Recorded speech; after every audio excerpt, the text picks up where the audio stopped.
So I just wanted to do a short video today. I'm still out of town, but what I wanted to do was to highlight this deck. I'm sure before and other people might have seen it elsewhere, but I felt like really giving it a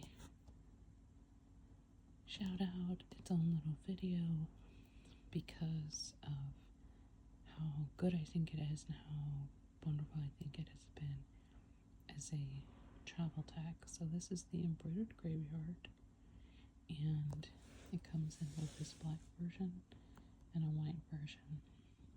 I like this deck so much that I actually even carry it with me around my whole house. So I have a bag at my house that usually has like the book I'm reading, my journal, maybe something I'm creating.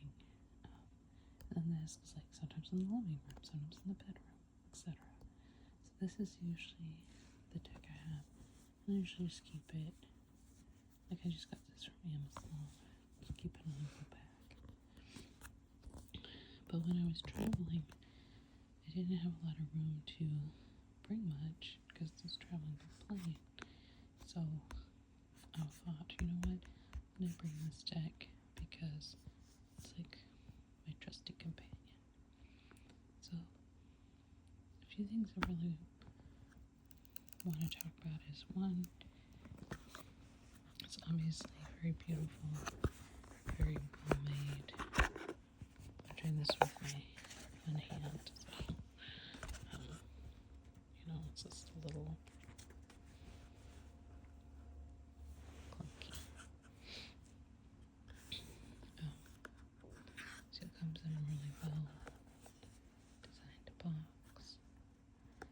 But the creator actually embroidered every card, and then I'm not sure if she scanned them or then photographed them, but here's the back. Commune with spirits, goddesses, and guides as you walk through a haunted graveyard brought to life with stitch witchery. Oh, here it is. Photographed embroidery by Alice, and I'm gonna butcher your name, I'm sorry, Pukaikas. Luxury 350 GSM cardstock with gilded edges. 12 original spells for love, luck, and more. 12 original rituals for manifesting a big, bold life. And 12 original spreads for spirit community introspection. So it's actually a pretty large deck. That I guess doesn't really show you much, but and to think the black one comes with the small guidebook and the white one, maybe you buy there's a large book as well. So she has a lot of information, both for the cards, which I believe there is 75, and there's like a booster pack, but I can't remember if it's only for one, like if it was in the white one, but when she did the black one, she already made it. I don't remember. You can look it up if you decide you like this deck and you go to her website and want to order it. So besides it being beautiful, so like look at the pen, and I'm not just talking about it being shiny. I mean, I think we all sometimes like shiny stuff, but there's just so much thought, right? Like, I think they have a name, but it's that little thing that goes on the Ouija board. But if you look, I only noticed this recently. If you look at the little round part, there's actually a skull there too. But the imagery, and then each card itself. So like, let's see. This is the winter solstice, number 73. And if you bring it closer, you can really see the embroidery really well. That's really the only downside of the deck is sometimes, if you're looking at it, like, not in like a well-lit space, you may not get to appreciate as much of the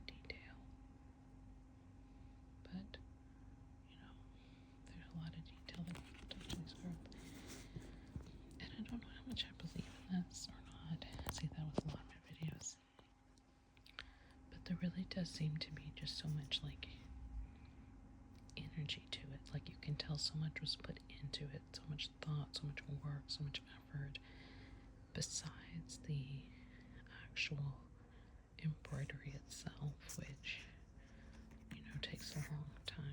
I mean, drawing takes a long time too, right? But that artistry part, it's perspective, which is interesting, right? Because mushrooms are normally small, and in this case, it's huge. But it's not just the imagery, it's the design of the whole thing. It's the way in which you go. She doesn't just describe the card and kind of give you something to think about. She also does something which is interesting, the spirit communing. So if you're someone who believes in that, and believes in like communing with ancestors, things like that, there's actually a section in each one, which I feel like even if you don't believe in it, sometimes that part is instructive anyway. And it also, I feel like, goes to show you how much thought was put into every single one of these cards. So, I'm going to go through some of these cards as well, just like pulling some. And I'm going to do that while sort of doing a ramble just about my thoughts about the deck. So, do I have this upside down? Some of them are. So I have found consistently in my readings on this trip and in other readings with this deck, that cards will come up over and over again. So things that are clearly something to meditate on, something to think about. And even just pulling one card. I think this deck, though, like some others that are more complex, like I feel like some of the James R. Eads decks are like this. They can be really sorry about that. They can be really powerful when you either do spreads, and she has some of her own, or alternatively, if you're someone who may not necessarily do a spread, but will continue to pull cards as you think on your question or the thing that is, that you're exploring, because I guess it's the capacity for story within the deck, maybe, and it's similar to something I'd say like Cosmic Missions, where there's really such a depth to it that as you read, you add more and more layer, and yet at the same time, by adding layers, make it simpler, if that makes sense. I guess clearer is the word I'm looking for. So, it sort of both makes it more complex, but more clear.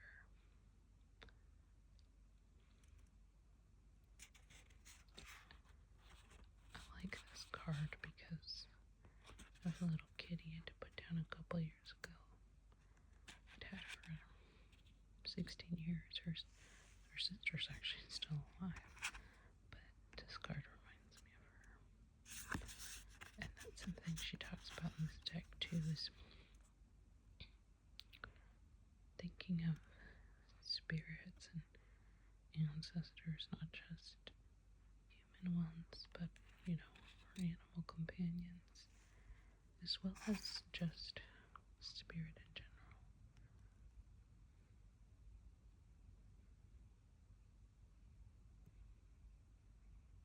It's a neat card. The ancestors go back on and on. But anyway, this doesn't have to be a super long video. I just really wanted to give this deck a shout out. It's also nice seeing these pictures way up close. I wanted to give this deck a shout out as, you know, both recommending it and also if you already have it, saying, you know, this is a good deck to choose if you're traveling, if you're okay bringing it. The only reason I'm kind of okay bringing this nicer deck is because even though the black version is my favorite, I do have the white version, so if somehow, I don't know, I destroy it or it gets lost or something, I do still have another copy. But if you're like, oh, I can only bring one deck, I don't know what deck to bring, and you have this one can be really useful. Because the other thing for me in bringing this deck, I wanted something that would be versatile, because I'm gone for a while, and this one is versatile. So, anyway, totally recommend this deck on its own, but also, like I said, I just wanted to do something quick about trying to see what other